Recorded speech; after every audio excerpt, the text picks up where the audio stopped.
Boa tarde, pessoal.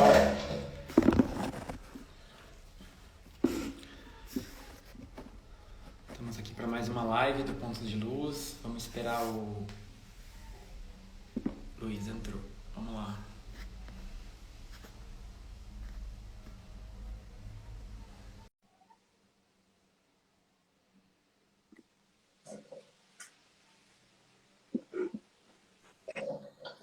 Opa!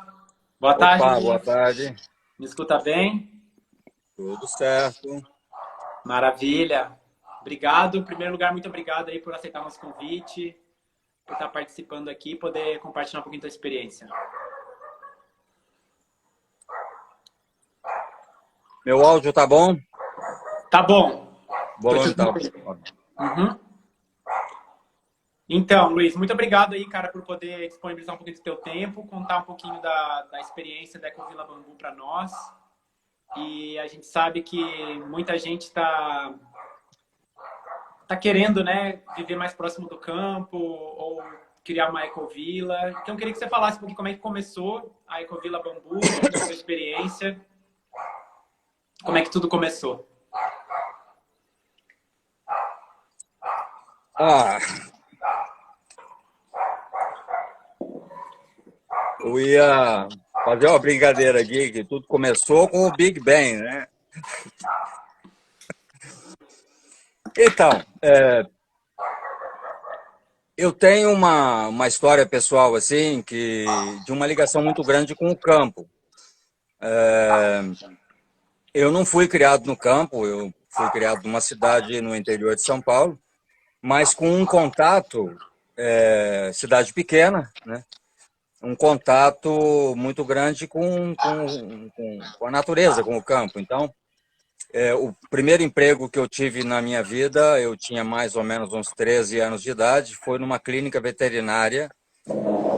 Naquela época, quando se falava clínica veterinária, não era igual pet hoje. Você fala veterinário, o pessoal pensa que é pet, né? Naquela época, a clínica veterinária era uma clínica que atendia o campo, que atendia cachorro, gato, claro, mas atendia animais do campo. Então, o veterinário, o nome dele era Rory, ele passava em casa bem cedinho, tipo 5, 4h30, 5 horas da manhã, e me levava para o campo para vacinar gado, para tratar mastite em vaca, para curar algum bezerro, algum carneiro, coisas assim. Então, a família do meu pai tinha alguns tios assim que tinham sítios, tinham criação de gado também. Então, durante a semana eu estava em contato com o campo por causa do trabalho, né? E chegava o final de semana, a gente ia para o campo de novo para churrasco, para festa, para encontros, assim. E então eu adquiri esse gosto assim de aprender com o povo simples, o povo humilde do campo, né? Tomar banho em ribeirão, colher fruta no pé, se machucar bastante, né? Sofrer. Hoje tem uma palavrinha bonita, né? Chama bullying.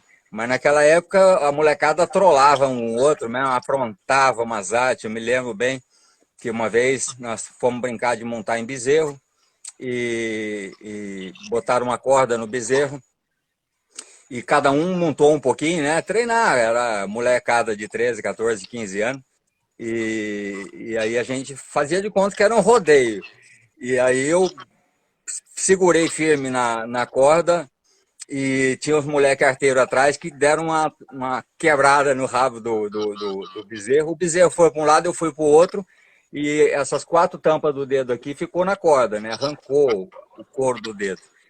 E a gente cai, chora, grita, esperneia, daqui a pouco tá tudo amigo de novo. Não tem esse negócio de bullying, não. Tem que ser forte, né? Então, acordar de madrugada, tirar leite de vaca, plantar, né? Desde pequenininho eu aprendia a coisa de plantas medicinais, né? Tava com uma dor de cabeça, não sei o quê. Vamos correr ali pegar um chá de não sei das quantas. Bom, isso é coisa que aconteceu e que me fez pegar esse gosto pela natureza, por estar em contato mais com a natureza. Aí, com o passar do tempo, eu fui tendo contato com a ideia que hoje é comum se falar Ecovila, mas Ecovila é um nome bem novo, né? Não sei exatamente quando é que começou a aparecer isso daí, mas antigamente existiam as comunidades, as tribos, os kibbutz lá no Oriente Médio, o próprio feudalismo era todo um sistema baseado assim em pequenas comunidades, né? E então eu tive muito contato com comunidades assim que não tinha a ideia, vamos dizer, da permacultura, mas trazia consigo aquele tradicionalismo, aquele conservadorismo, de extrair, né, da natureza a sua sobrevivência. E procurar manter também, porque o homem do campo, tirando essa pecha que muitas vezes acontece, né? Porque usa defensivo agrícola, porque está desmatando. Não, o homem humilde do campo, ele sabe que precisa deixar uma mata ciliar, ele sabe que se ele não plantar, ele não vai colher. Então, as pessoas, pelo menos com quem eu convivi, tinha já essa consciência, ainda que não se falava, isso foi na década de 80, isso não se falava em meio ambiente, essas coisas.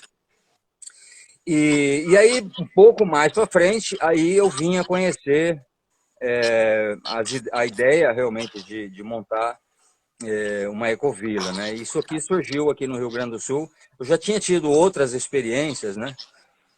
Eu morei em Rondônia, tive em contato no Acre, Rio Branco do Acre eu conheci bastante, conheci algumas comunidades assim.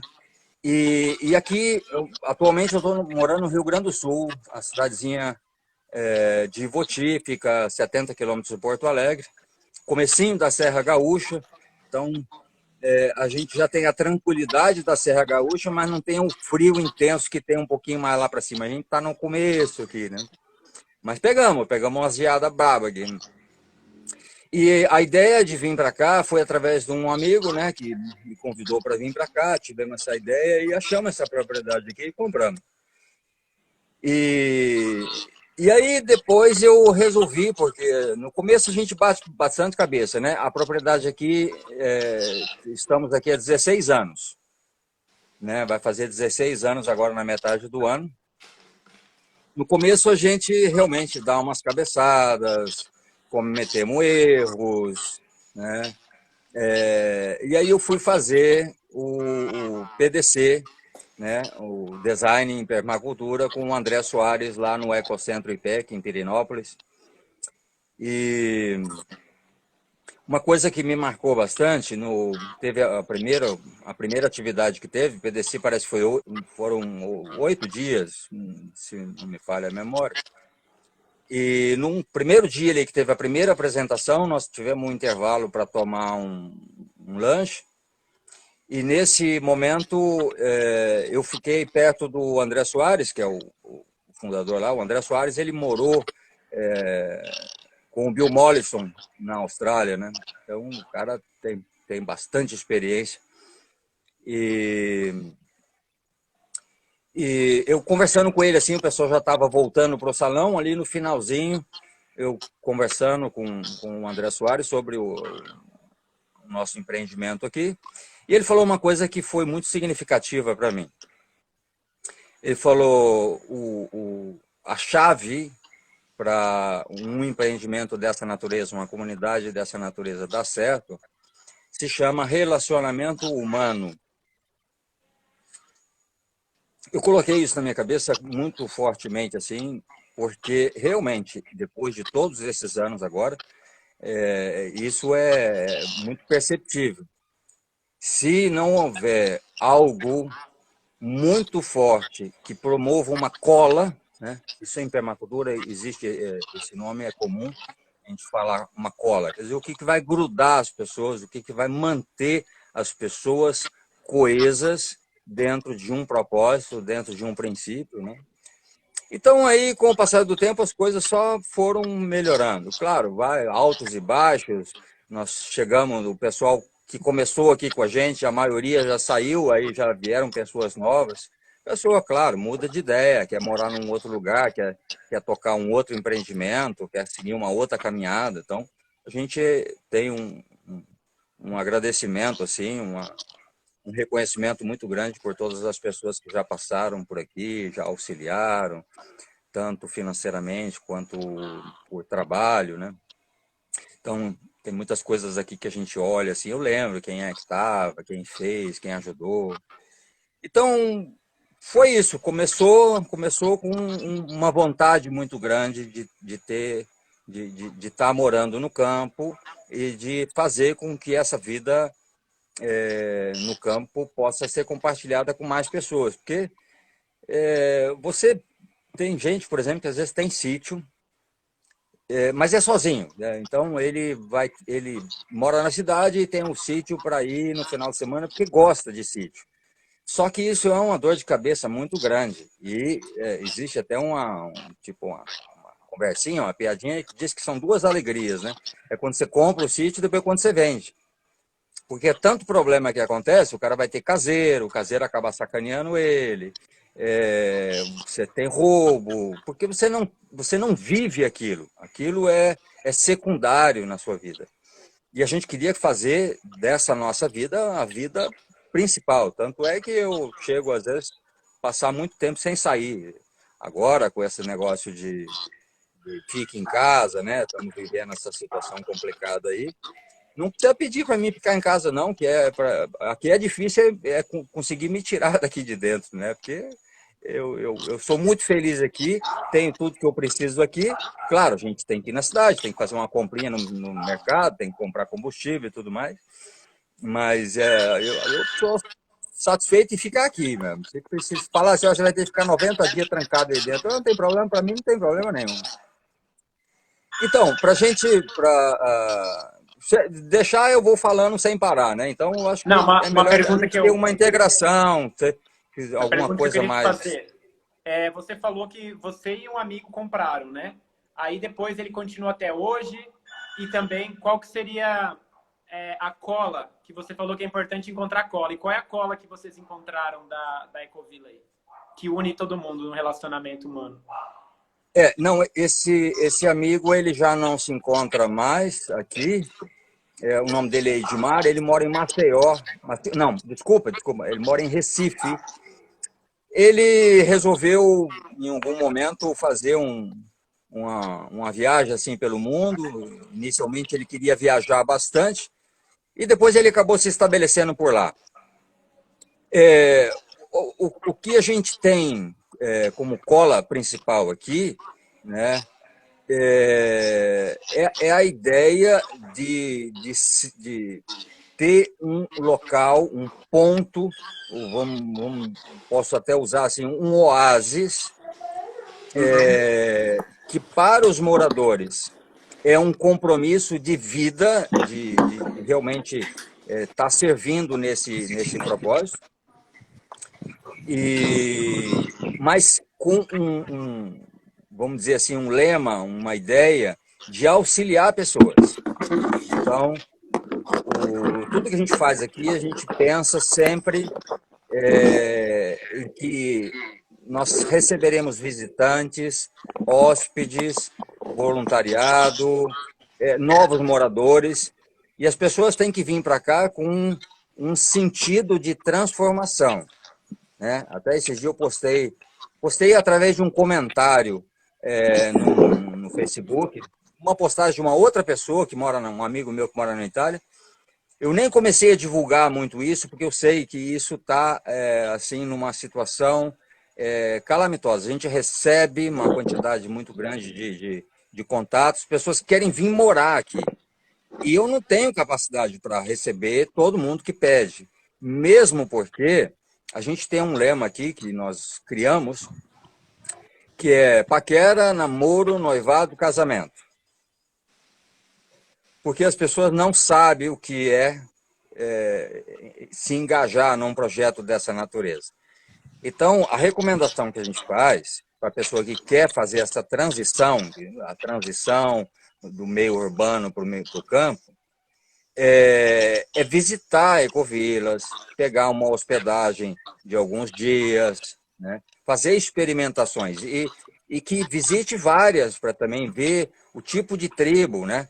Então, nós temos comunidades que são católicas, comunidades budistas, comunidades veganos, né? Comunidades que estão ligadas assim, muito fortemente com a agricultura orgânica. Se você pegar, por exemplo, o Sítio Semente, em Brasília, eu tive a oportunidade de conviver, porque eu morei perto do João lá. Hoje, se alguém assistir os vídeos do material que o Sítio Semente está fazendo, eu vi o Sítio Semente completamente cru, assim, o comecinho dele, os primeiros plantios lá. E hoje aquilo ali é uma floresta no meio do cerrado ali, né? Uma coisa que tem uns vídeos deles que eles colocam assim por drone. Você vê a diferença muito grande entre o sítio, como é que está o sítio semente, como é que está os arredores. Então, o propósito maior, a cola maior, é que as pessoas venham para cá para mudar de vida, transformação, né? Então, aqui dentro nós temos atividades espirituais, retiros, já tivemos aqui o workshop de yoga, já tivemos cursos de alimentação, agora nós estamos praticando Tai Chi Chuan, Qigong, acupuntura, massagem. Em breve a gente está querendo construir uma casa de banhos para fazer sauna ou furô. Quem sabe em algum momento fazer também um temascal, né, uma inipe, para fazer uma coisa mais voltada para a natureza, né, uma sauna com pedra mesmo. Então, a nossa cola é saúde, espiritualidade, transformação, crescimento, evolução, né? A pessoa tem que vir para cá, a pessoa que quiser conviver com a gente, num primeiro momento, através de visita, que é ali, que a gente chama de paquera, o namoro. Depois, no segundo momento, nós temos pessoas que estão nesse processo, que é o noivado, né? A pessoa vem bastante aqui, é um associado, uma pessoa parceira, contribui financeiramente, vem para cá, passa temporadas aqui, volta para sua casa e se programa. Então, tem gente que está com a gente já há 10 anos e fala, não, Luiz, vai chegar o momento que eu vou morar aí. Ainda não estou me organizando. E tem dado certo, assim, porque a gente sabe que muitas vezes a pessoa não sabe o que entra num sistema impulsivo, emocional, e aí a primeira cobra que entra dentro da sua casa, a pessoa fica desesperada, porque a gente mora no campo, então tem cobra, tem aranha, aqui a gente tem aquelas caranguejeiras, que é do tamanho de um melão, aquele gigantesco, apesar de que ela é inofensiva, né? Mas tem armadeira, tem porco-espinho, tem lagarto. Então, tem gente que às vezes vê um bicho desse assim e pronto, não era bem isso que eu queria, sem contar os pernilongos, né?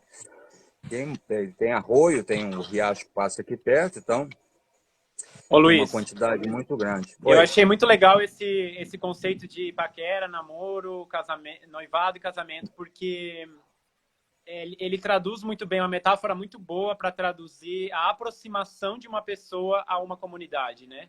É uma metáfora muito boa para explicar esse processo que, enfim, que acontece no relacionamento humano dessa forma, mas com a relação de um indivíduo que quer morar no Ecovilla também é muito interessante, né? Porque nessa paquera ou nesse namoro ele pode ver se é isso mesmo, né? Ele pode, não era bem isso que eu estava pensando, né?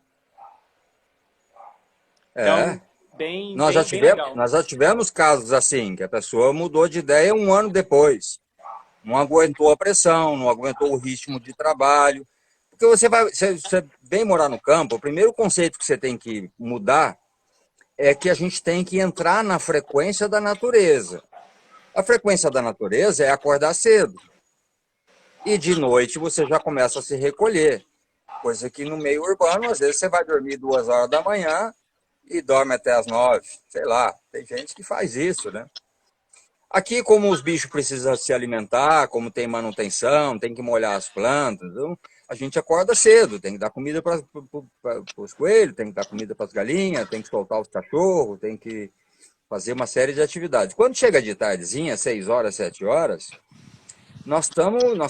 Eu trabalho no sol, eu trabalho carregando coisa pesada e, né, tem que passar o tratorito, tem que capinar, tem enxada, tem que carregar peso. E aí chega o 7 horas, eu tô querendo já dormir. Tem dia que é 8 horas e eu já vou dormir. E aí, se a pessoa não tiver disposta a mudar seus hábitos, né, mudar seu estilo de vida, ela fica defasada. Porque a gente marca vamos marcar uma atividade, tá? Que hora? 5? Não, 5 não, é muito cedo. Não, então 7. Não, vamos marcar às 8. Cara, 8 horas, eu já estou cansado, que eu acordo às 4. E aí, como é que faz? Então a pessoa tem que E tem uma a coisa pessoa tem até que botar na do... cabeça, eu vou mudar de vida, vou mudar de ritmo e entrar em harmonia com a natureza.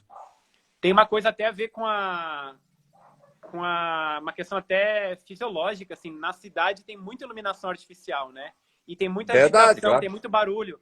Então, das 6, 7 horas, tá todas as luzes ligadas, tu escuta a televisão ligada, o cérebro interpreta a luz artificial é interpretada como sol pro cérebro, né? Sim, sim. E na roça é escuro mesmo, né? Fica tudo escuro mesmo. E aí você sente a noite, né? Você sente muito mais a noite na roça do que na cidade. Sim, a gente sente porque a gente percebe também, né? Com o passar do tempo, a pessoa que mora assim, ela se fizer tem que ter um esforço pessoal também, né? Porque tem gente que às vezes não tem essa percepção. Mas você passa a acompanhar os ritmos da natureza. Exato. Então você começa a observar que os passarinhos estão voltando para os seus ninhos, o cantarzinho deles é diferente, né? Os cachorros Então vão se você vai. acalmando. Hã? Os cachorros, geralmente, alguns vão se acalmando Já mais. se acalma, eu já dou a ração para eles 6 horas da tarde, eles vão dormir. E então essa coisa da luz realmente é significativo. Claro, a gente tem eletricidade, mas Tem. Mas é a ínfimo, gente né? então se você sai ali na rua, a gente bota luz ali na estradinha, só uma luz fraquinha, né? Sim. Ô, Luiz, deixa eu te perguntar outra coisa. Com questão às comunidades, existem vários formatos de registro da terra, assim, né? Tem terras que estão registradas no nome de uma pessoa, tem terras que estão registradas no nome de várias, tem terras que são loteadas, então eles fazem um esquema de lotes. O que você vê que o proprietário da terra faz diferença na relação ou não deveria fazer diferença nenhuma? Em nome de quem que está a terra? Assim, a escritura está no nome de quem? Ou não deveria fazer diferença nenhuma? Não, eu acho que isso faz uma diferença muito grande. Eu já vi pessoas que foram amigos de infância, que tinham um grande ideal e que a hora que compraram a propriedade, a coisa foi para a justiça, viraram inimigos, deu polícia, porque não se entenderam. Porque aí a hora que entra patrimônio e dinheiro, aí a coisa pode dar confusão. Então, começar uma ecovila não é muito difícil. Fácil não é, mas não é muito difícil. O problema é você manter ela em funcionamento. Então, a melhor forma que eu conheço é o sistema de cooperativa, de associação. Você forma um estatuto social, regimento interno, leva para cartório, Receita Federal, escritório de contabilidade, tesouraria, tudo direitinho, e compra a propriedade em nome dessa associação. Aí você vai ter presidente, você vai ter secretário, você vai ter tesoureiro, você vai ter outras pessoas, pode fazer um conselho gestor, pode criar algumas diretorias, tal. Vai depender da quantidade de pessoas. Então, a entidade, né, a unidade jurídica do propósito é uma. E as pessoas, elas são impermanentes. Então, esse é o melhor método que eu conheço. Aí dentro da propriedade você vai escolher pequenos lotes, Tem ecovila que você dá, dependendo do tamanho, então você dá 1.000 metros para cada um, você dá 3.000 metros para cada um. No nosso caso aqui é 300 metros. É um pedaço bem pequeno, que é apenas para construção da moradia, né, física. O restante tem que ser compartilhado. Então, a horta, ela tem que ser compartilhada. Então, vai todo mundo ajudar a plantar na horta que é comunitária. Se hoje uma pessoa não pode ajudar, o outro está ali, cuidando, tirando o insto, molhando. Aí a gente tem um grupo, né? Nós usamos, o pessoal pode usar grupo no WhatsApp, pode usar o grupo no Telegram, tem que ter uma comunicação muito forte interna. Hoje eu estou com um problema, quem pode molhar a horta para mim? Vamos dizer que aquela pessoa é responsável, o outro vai lá e substitui. O que não pode é faltar, né? Aí, de repente, acontece que uma pessoa não quer mais, ela coloca a propriedade dela à disposição, isso aqui aconteceu várias vezes, e a gente encontra uma outra pessoa que queira morar aqui e que compra o ponto, vamos dizer assim, né? Compra aquela casa. 300 metros, né? Aqueles 300 metros. Claro que dentro daqueles 300 metros, nós vamos ter casas mais simples e casas um pouquinho melhor. Uma casinha de madeira ou uma casinha de alvenaria. Aí a pessoa vai negociar. Olha, minha casinha, eu acho que minha casa vale 80 mil. Aí se achar alguém, aqui nunca deu problema. Já aconteceu várias vezes de a pessoa colocar a casa à disposição, aparece outra pessoa e compra aquele ponto, né? Então, está transferindo. Bom, tipo, digamos que ela vende só a construção, porque a terra mesmo só a construção. É mas funciona da seguinte maneira. Logo no início, nós tínhamos um promotor de justiça que participava aqui com a gente, e ele que escreveu um contrato de concessão de superfície. Isso está no Código Civil. No Código Civil existe uma legislação que reza sobre a cessão de superfície. Então, vamos dizer assim, que tem você tem uma área muito grande, você não tem o que fazer com ela, você pode ceder essa terra para uma indústria construir um barracão lá, construir uma indústria lá. Por tempo determinado. Mas você não vendeu a propriedade e você também não é um aluguel mensal. Sim. É um contrato, você pode fazer um contrato assim, que você paga uma vez só. No nosso caso, é uma vez só, porque tem uma joia, a pessoa paga a joia, que isso só acontecia no início, porque eu não tenho mais espaço. A gente até tem, mas eu sou muito zeloso com isso, porque eu não posso abrir espaço demais, porque eu não posso transformar isso aqui numa vila da cidade, que daqui a pouco a prefeitura está enchendo o saco da gente, daqui a pouco tem Ministério Público em cima da gente, então é uma coisa que tem que ser moderada, né? Que daqui a pouco a prefeitura, vamos dizer que eu boto 80 pessoas aqui dentro, aí, né, 80 residências, daqui a pouco o Ministério Público vê que não, você fez um condomínio, você tem que pagar IPTU, né? A prefeitura vem em cima. E não ITR então, mais, né? Não é mais o ITR. E aí a coisa, quanto mais você ficar distante de órgão público, melhor. Tem que ser uma coisa assim, não faça muito barulho, essa é a minha recomendação. E se a pessoa tiver em vias de querer fazer algo dessa natureza, eu também recomendo cidades pequenas. Quanto menorzinha a cidade, melhor, porque você tem uma relação muito mais amigável com a prefeitura.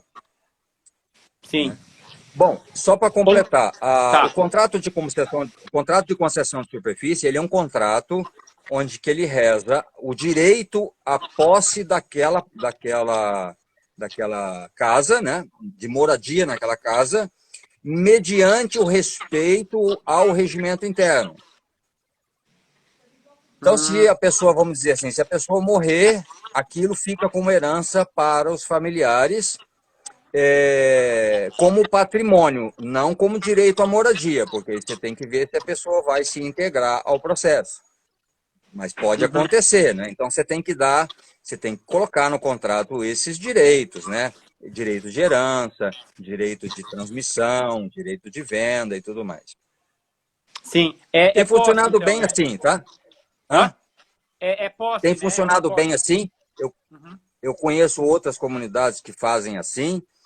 E já conheço também comunidades onde o fundador detém para ele mesmo a propriedade. Então, a escritura está em nome dele, da pessoa que começou o negócio.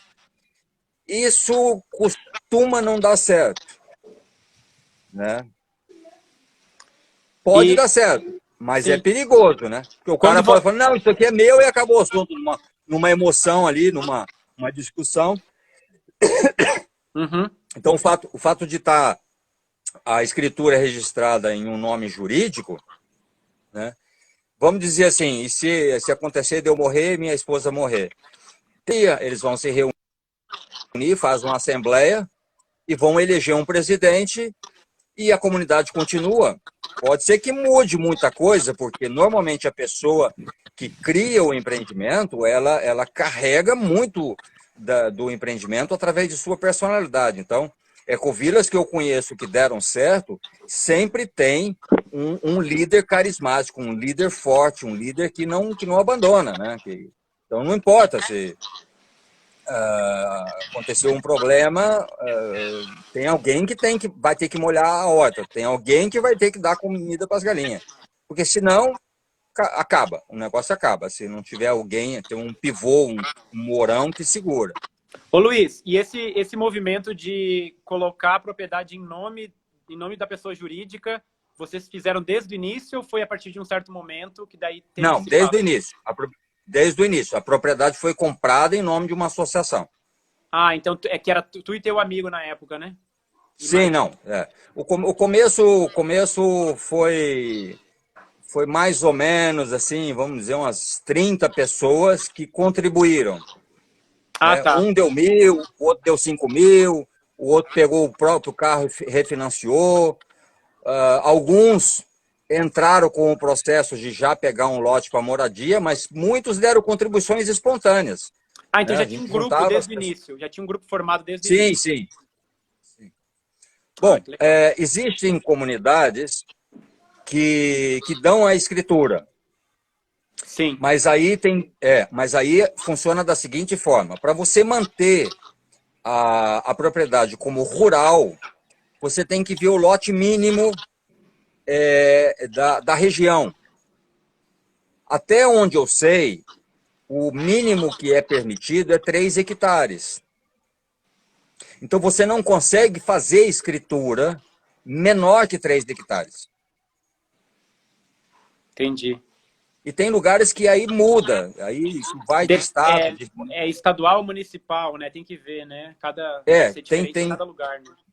Eu não sei exatamente como é que é, cada lugar tem uma regra. Aqui na região é 3 hectares. Então, se eu tenho uma propriedade só, uma escritura só, aqui é 7. Uhum. Se eu quiser dividir ela em 2 propriedades de 3,5, é tranquilo. Nós vamos no cartório, faz 2 escrituras separadas. Mas eu não posso fazer uma escritura de 1 hectare só. Eles não aceitam. Então, para fazer uma ecovila, uma comunidade, onde cada um vai ter a posse da sua escritura, teria que ser uma terra muito grande. Aí você tem que pegar 50 hectares, você tem que pegar 100 hectares. Aí você dá 3 para cada um. Sim. Qual é o risco que acontece? O risco é que você vai ter que dar acesso de terra individual para cada propriedade. Porque mais dia, menos dia, alguém vai virar a ideia e vai querer o tirar entrando lá. E, de repente, a pessoa pode também vender para uma pessoa que não está nem aí com permacultura. Porque aí a escritura dela, ela pode vender para quem ela quiser. Sim. No caso Aí. no caso desse contrato de cessão de posse de superfície, a pessoa compra uma joia no início e ela também está subordinada a seguir o faz parte desse acordo seguir o regimento interno, né? Então ela só pode passar essa joia para quem está de acordo com o regimento interno. Né? Ela só pode vender para uma pessoa que tenha a aprovação dos outros moradores. Então, isso já aconteceu aqui, super tranquilo. A pessoa coloca a casa à venda, a gente divulga, né? A gente tem muita gente que vem para cá e nos eventos e tem vontade. Na verdade, a gente tem fila de espera para morar aqui. É o que eu tinha comentado estava comentando, que eu fiz um comentário na postagem de um amigo. Fiz só um comentário bem pequeno, assim, e choveu de respostas no meu comentário. Quando é que vai abrir? Quando é que o pessoal quer vir para cá? E Ô, Luiz, então esse Ô Luiz, depois que a pessoa já tem a casa dela ali, ela comprou, digamos, minha casa vale 80 mil aqui, já bota um pouco que ele gastou da joia, mais um pouco da construção, né? Digamos assim. sim, Né? E aí, depois que a pessoa mora ali, ela tem um condomínio, assim, um valor, porque eu imagino que a energia elétrica, a água, isso aí vocês não tem. conseguiram autossuficiência da energia elétrica ainda, né? Não temos ainda. Eu andei avaliando esse negócio de energia solar, de É fazer a investimento alto. energia bidirecional, né, para fazer a energia sair para fora do relógio.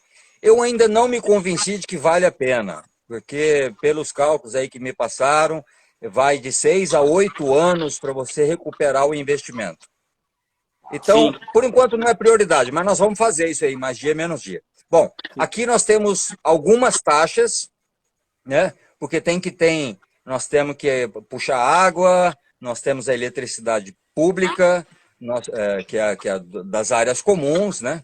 Nós temos a ração do cachorro, a ração das galinhas, nós temos que pagar mão de obra terceirizada para um pedreiro, para um carpinteiro, para um zelador. E então as pessoas pagam uma taxa para terem direito a usufruir. Por exemplo, a gente está sempre plantando frutas, plantando flores, então eu tenho que comprar essas mudas, eu tenho que comprar adubo, eu tenho que, né? Às vezes precisa fazer uma obra, tem que chamar uma terraplenagem. Então, tem as despesas comuns e as pessoas mantêm. Às vezes precisa de uma emergência também, a gente faz uma rechamada para, vamos precisar comprar uma bomba nova para o poço. Aí, se for muito caro, quem pode doar? A gente faz uma vaquinha extra. E como que é a colheita, assim, por exemplo, produziu aqui 10 quilos de bergamota. Aí vamos supor que tem 30 moradores, aí divide sempre por igual, como é que é a Não, colheita? não. Funciona da seguinte maneira. De É, a hortaliça gente também. busca, a gente busca transmitir uma ideia de fraternidade, uma ideia de bom senso, de equilíbrio. Então, a gente não vigia nada. Por exemplo, nós temos mais ou menos umas 50 galinhas. Essas galinhas botam muitos ovos. Está lá o galinheiro, tem umas caixas de isopor lá onde a gente recolhe os ovos e vai colocando nas caixas. O morador vai lá com a sua vasilhazinha e pega lá uma dúzia, duas dúzias e leva para casa. Eu não estou vendo quem que está pegando mais, quem que está pegando menos. Pega o tanto que precisa para o seu consumo e acabou o assunto. A horta, mesma coisa. Tem bastante alface, tem bastante couve, vai lá, colhe, leva para casa. O que a gente pede é a mesma coisa, bergamota, laranja, a gente tem um plantio grande aqui de amora. O que às vezes a gente explica, para isso que é importante ter um grupo de avisos, de comunicados internos, né?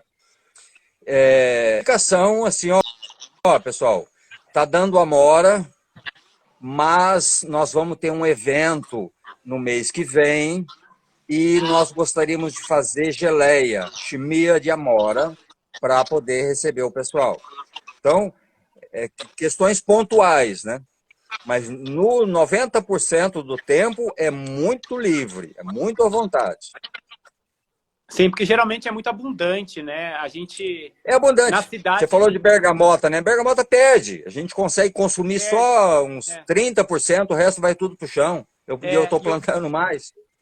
quando a gente vai para o campo, a gente vê como as coisas são abundantes. Na cidade que a gente sente a escassez. Você vai lá no mercado, dá um dinheiro, recebe um pouquinho, e aí tu vem de caminhão lá não sei da onde. E geralmente, quando você está perto da natureza, realmente as coisas dão demais, assim, até mais às vezes do que você consegue consumir. E realmente, às vezes, você perde mesmo, né?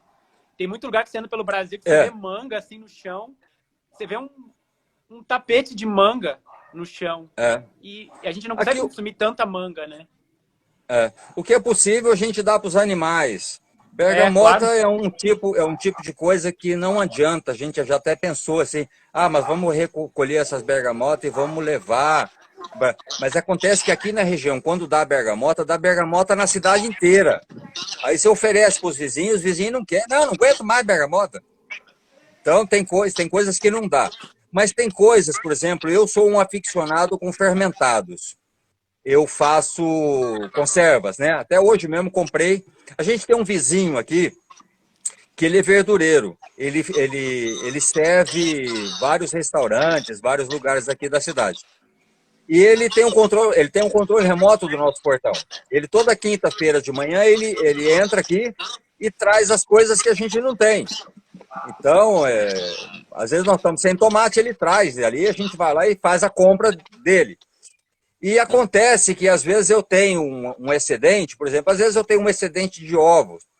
Então, quando ele chega com o caminhãozinho dele, eu já estou lá na porta do caminhão dele, lá com 4, 5 bandejas de ovos, e entrego os ovos para ele, e aí faço uma compra de verdura dele ali, e faz uma permuta, né? Sim. Então, isso é muito bacana, a gente tem uma relação assim com os vizinhos aqui, tá? Algumas coisas dá para a gente fazer, por exemplo, pepino, dá para a gente fazer picles, repolho, dá para fazer chucrute. A selga, que eu gosto bastante, dá para fazer kimchi coreano, porque esse processo de fermentação, de conservas, de embutidos, essas coisas é tradicional do campo, né? O pessoal da cidade acha que isso é algo... É um gosto, mas não é um gosto, é uma necessidade, porque às vezes você tem, né? Vamos dizer assim, que deu lá 20 repolhos de uma vez só, e a gente não tem consumo para isso. A gente não tem muito interesse em vender, essa não é a nossa vocação, não vou vender. Pode acontecer algum dia a gente fazer um projeto aqui de agricultura orgânica e vender, mas não é o caso.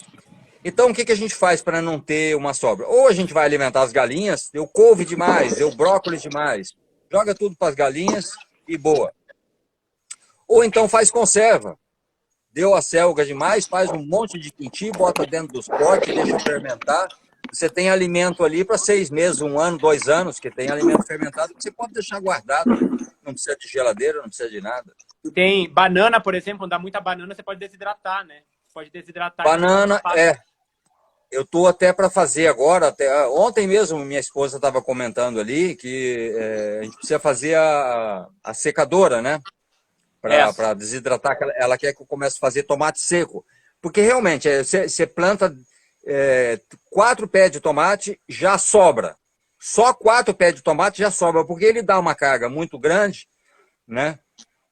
E aí você não dá conta de comer tudo aquilo, daqui a pouco tá nós jogando tomate para as galinhas. As galinhas é que passa bem, né? Sim. Come tomate, come brócolis, come os coelhinhos, come.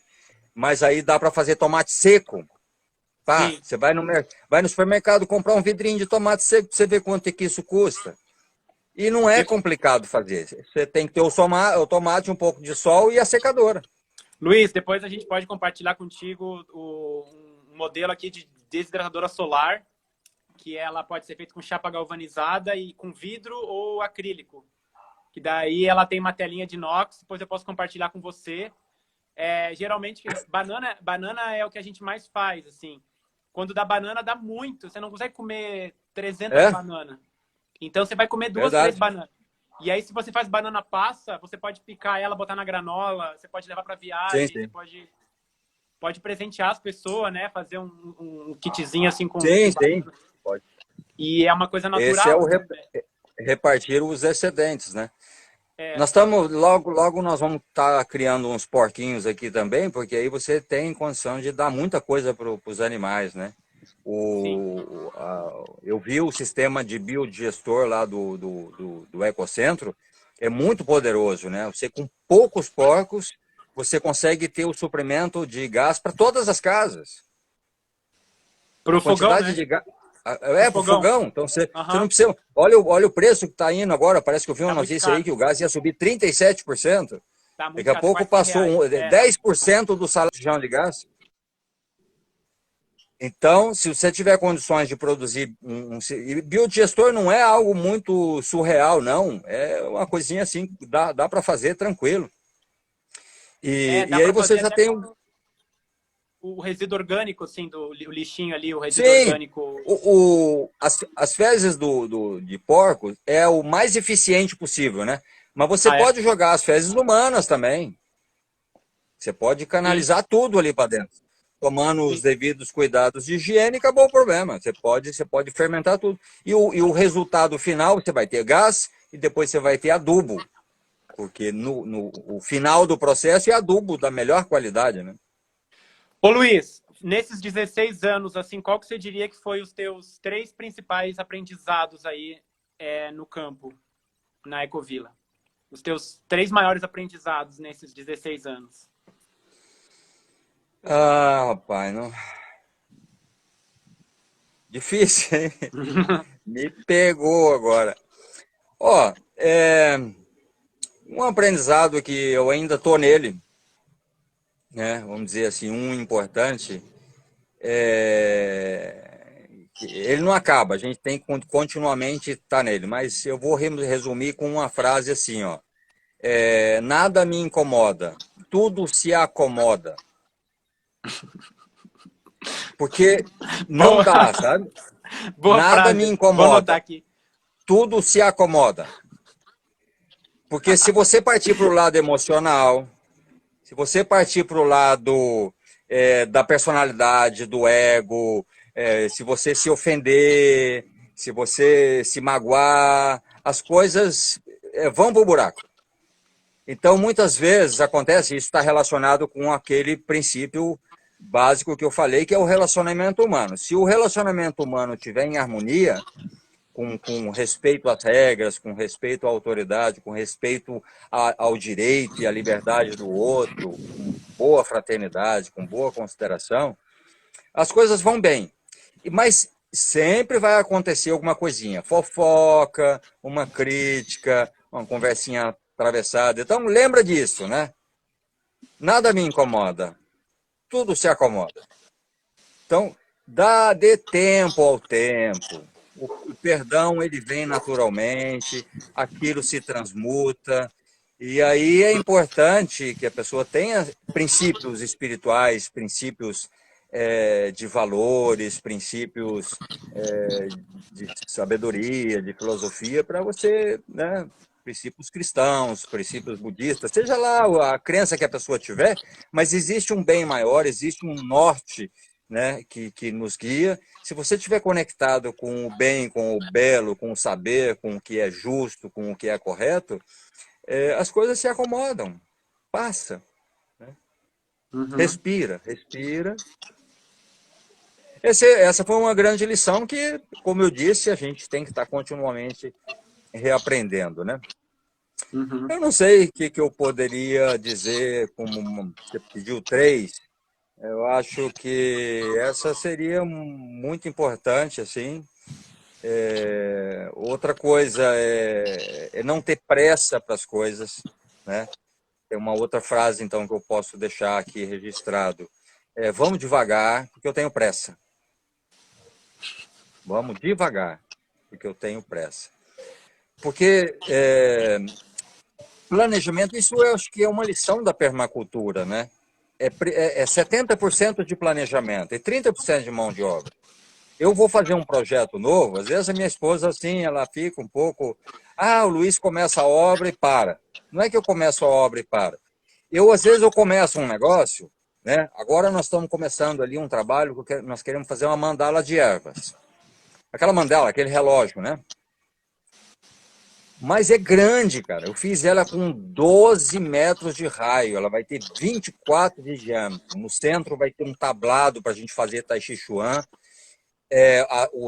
As 12 estações, ela vai ser dividida. Então vai ser, na verdade, 24. Tem uns desenhos circulares, assim. Mas eu primeiro faço a marcação, bato umas estacas, puxo umas linhas, boto umas pedras gresa ali. E aí eu fico todo dia, eu vou ali, eu caminho, eu olho, eu imagino como que aquilo será, como é que eu vou entrar com água, como é que eu vou entrar com o carrinho de mão, como que as pessoas vão passear aqui dentro, e se eu precisar fazer uma manutenção aqui. E aí, então, tem que ter essa visão das coisas que você vai fazer, né? Em permacultura, isso é tudo ensinado. Quem faz PDC em permacultura, que é outra coisa que eu recomendo bastante. Qualquer pessoa que quiser se meter a fazer uma transição, de morar no campo, de montar, eu quero montar uma ecovila para mim. Não, vai fazer o PDC primeiro. Eu recomendo o André Soares, porque eu fiz com ele, mas tem muitos outros institutos de permacultura aí que estão dando PDC, né? Porque no PDC ensina isso, né? Você fazer desenhos, fazer croquis, onde é que está o sol, de onde é que vem a chuva, como é que você vai entrar, como é que você vai sair, qual que é o input, qual que é o output desse sistema, esse sistema está conectado com o outro sistema. Quer ver um exemplo? Onde é que você vai colocar a composteira? Você tem duas coisas a ser considerada. Uma é o cheiro, porque tem gente que às vezes se incomoda, que ela começa a soltar um cheirinho.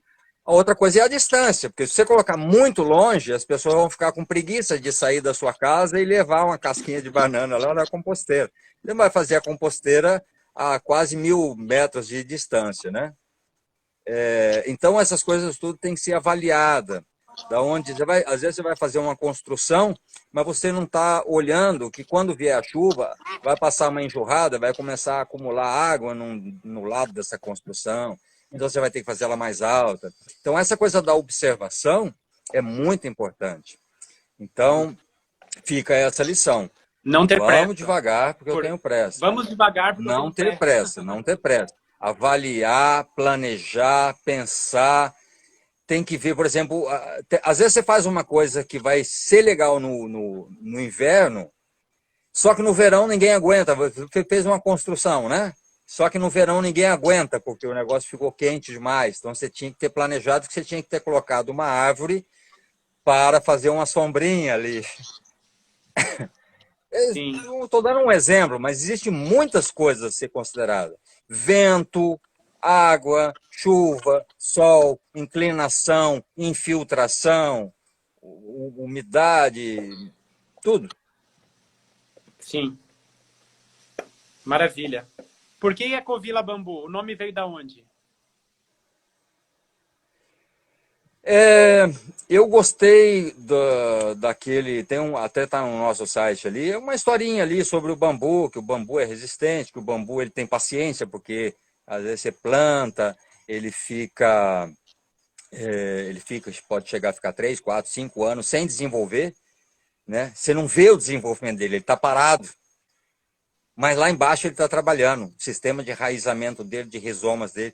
Aí num determinado, eu plantei aqui uma muda de um bambu gigante, um dos tipos de bambu gigante que é o Asper.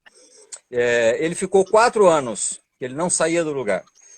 E eu comprei de um rapaz que tem uma Arca Verde, eu comprei do pessoal lá da Arca Verde. Ele estava numa feirinha que teve aqui em Nova Petrópolis, estava vendendo aquelas mudinhas de bambu gigante. Só que a mudinha vinha num potinho bem pequenininho e o bambuzinho era mais fino que uma caneta. Eu falei, mas esse é o gigante? Não é o gigante, ele vai ficar grande depois. Isso aqui é mudinha só. Eu falei, tá bom, peguei e comprei a muda dele. E plantei. Aqui ficou 4 anos no mesmo lugar, não saía uns fiozinhos assim. E eu cheguei uma hora que eu falei, não, acho que esse cara me enganou. E hoje, ó, tem umas varas lá que é mais grossa que a minha coxa. Porque ele estava se organizando lá embaixo antes dele se soltar. E aí tem muito simbolismo, né? O fato do bambu ser oco. O simbolismo do bambu é muito interessante. É muito forte. E a gente achou bacana um nome comum, um nome que as pessoas também pensamos na dicção, né? Tem nome que é complicado de escrever, complicado de falar. A gente achou bem simples assim, Ecovila Bambu. E aqui ainda tem algumas pessoas que às vezes confundem, alguns escrevem Ecovile com 2 L. Alguns escrevem Eco, espaço, Vila. Mas tudo bem, isso aí é normal. Tranquilo. Sim, sim. Quais são, assim, algumas comunidades que te inspiram, assim, que você... E por que elas te inspiram, assim, tanto no Brasil como fora? Alguma ecovila, alguma comunidade, algumas ecovilas ou comunidades que te inspiram? Você falou Ué, do Ecocentro, mas Ecocentro não sei, é mais para cursos, né? não, mas lá tem moradores lá dentro, tem. O Ecocentro, eu acho que é a minha referência, né? Uhum. Eu conheci a Oca em Alto Paraíso, ali com o Sítio Semente, em Brasília. Conheci a Arca Verde, conheci a Caraguatá, aqui em. Esqueci o nome da cidade ali, aqui no Rio Grande do Sul. E depois chegou uma hora que eu parei de viajar, parei de visitar outras coisas. Então, eu conheço, tenho contato com outras ecovilas, né? Através de informação, de vídeo, tá? Eu ouço falar bem da Ecovila Clareando, em São Paulo. Tem uma ecovila que não me recordo o nome, que é em Anápolis, que é de um veterinário, que é uma ecovila chamada assim, uma ecovila de alto padrão, um outro estilo que ele criou, né? E conheço outras comunidades, né? Tem, por exemplo, se você pensar no caso aqui do templo budista Kadrolim, aqui em Três Coroas, aquilo não deixa de ser uma ecovila, não usa esse nome, mas né? Se você pegar o caminho do meio ali em Viamão, do Lama Padma Santen, ali me parece que tem 80 pessoas morando lá dentro. E aquele é bem grande. Não uso o nome ecovila, mas é uma ecovila. O conceito está aplicado, né? O conceito não depende de usar o nome, né? Não independe de usar o nome. O conceito está aplicado. São pessoas que estão morando dentro de uma comunidade, dentro de uma área rural, né? Com princípios comuns, com princípios comunitários, né? Eu ouço Beleza, falar, Luiz. eu ouço falar muito bem, tem uma comunidade que eu já tive muita vontade de ir lá, mas depois eu perdi o contato. Eu não sei se é na Suécia, Suíça, Findhorn, não é? Eu ouvi Ah, falar disso. Escócia. É na Escócia. É na Escócia? É, é na Eu ouvi Escócia. falar que aquilo ali seria Findhorn ou interessante. Findhorn. Seria interessante. Teve uma amiga minha que passou uma temporada lá, me falou muito bem de lá. Um negócio assim É, admirável mesmo. é uma referência, né? É uma Findhorn referência mesmo. é uma referência, assim, e o movimento global das ecovilas tem bastante relação com esse lugar lá. O GEN, né? Global Eco Village Network, tem bastante relação, o surgimento ali com a Findhorn e algumas outras ali da Europa e outras ao redor do mundo também. Bom, Luiz, muito obrigado. Deixa aí o aviso, então, para quem quiser saber mais informações da Ecovila Bambu. A gente leu no site, parece que o dia, para quem quiser conhecer, é sábado pela manhã, né? Que é o dia que pode alguém visitar, mas agora deve estar fechado, né, nesse momento. Agora Meio tá meio restrito, né? complicado, sabe? Uhum. Mas Mais para não, eu frente, até né? preciso dar uma atualizada lá no site, mas entra em contato com a gente, tem ali pelo site, tem e-mail, tem, não sei, tem um telefone lá para o WhatsApp e tudo mais. Tá bom. E logo nós estamos agora desenvolvendo uns projetos aqui de hospedagem, nós estamos fazendo ainda uns pacotes de hospedagem terapêutica.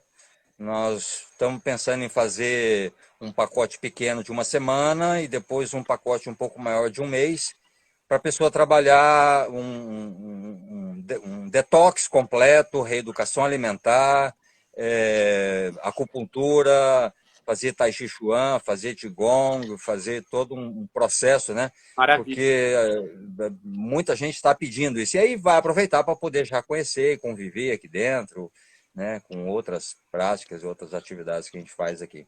Isso é Valeu, algo obrigado. que estão nos pedindo. Então Obrigado, já tá, apareceu eu não aqui o sei. reloginho que tá terminando o tempo. Ah, tá, vai terminar, é o limite, né? Então tá bom, isso vai ficar gravado, né? Depois Vai meu ficar pessoal gravado. pediu Muito para. obrigado. Muito obrigado Tá mesmo, de ok. coração aí. Tudo de bom aí para vocês. Sigam firmes aí, contem com a gente também. Tamo junto, viu? Grande abraço aí, Luiz. Tá bom, Valeu. tudo Legal de te bom. conhecer. Valeu, Deus cara. abençoe a todos. Abração aí. Tchau.